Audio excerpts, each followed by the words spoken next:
Now maglalagay naman tayo sa student. Ito yung dashboard ng student. Dito tayo pwede mag-request ng new case. Let's request. Dito natin i-input yung yung case, for example.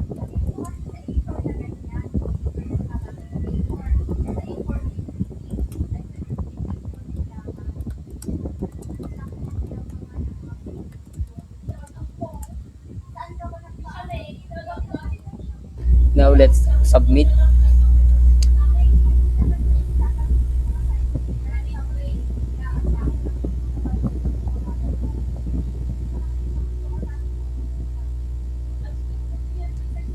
Now we submit our case and let's wait for the counselor. And yun, maglalagay naman ngayon tayo as counselor. So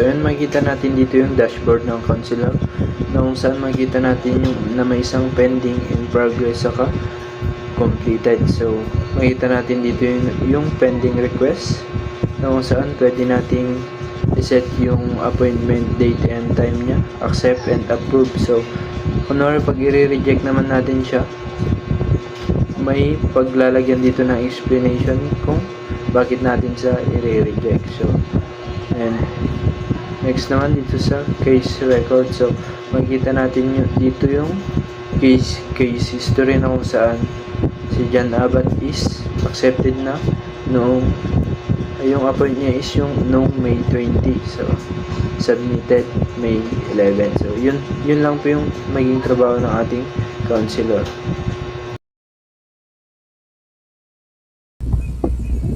Ito yung admin dashboard. Dito makikita yung mga dashboard, users, reports, activity log, and backup and restore. Tapos makita mo dito yung mga students, pati yung mga recent activities nila. Sa users naman, dito yung current feature, pinabagad ng student, kunwari record.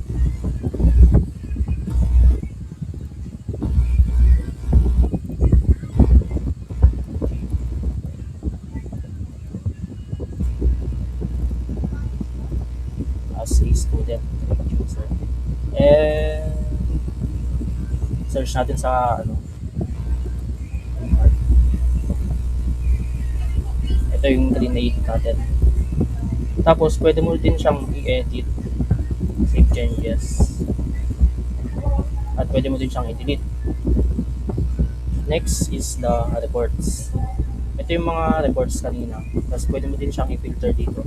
Dito yung filter feature, appointment and filter. Tapos pwede mo din i-report, ay print yung report. Ito naman yung print feature. Tapos sa activity log naman,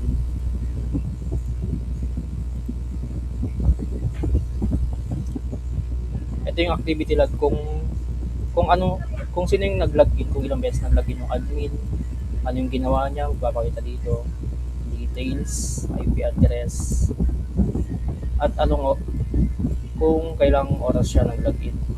Pwede mo din gamitin dito yung filter na feature.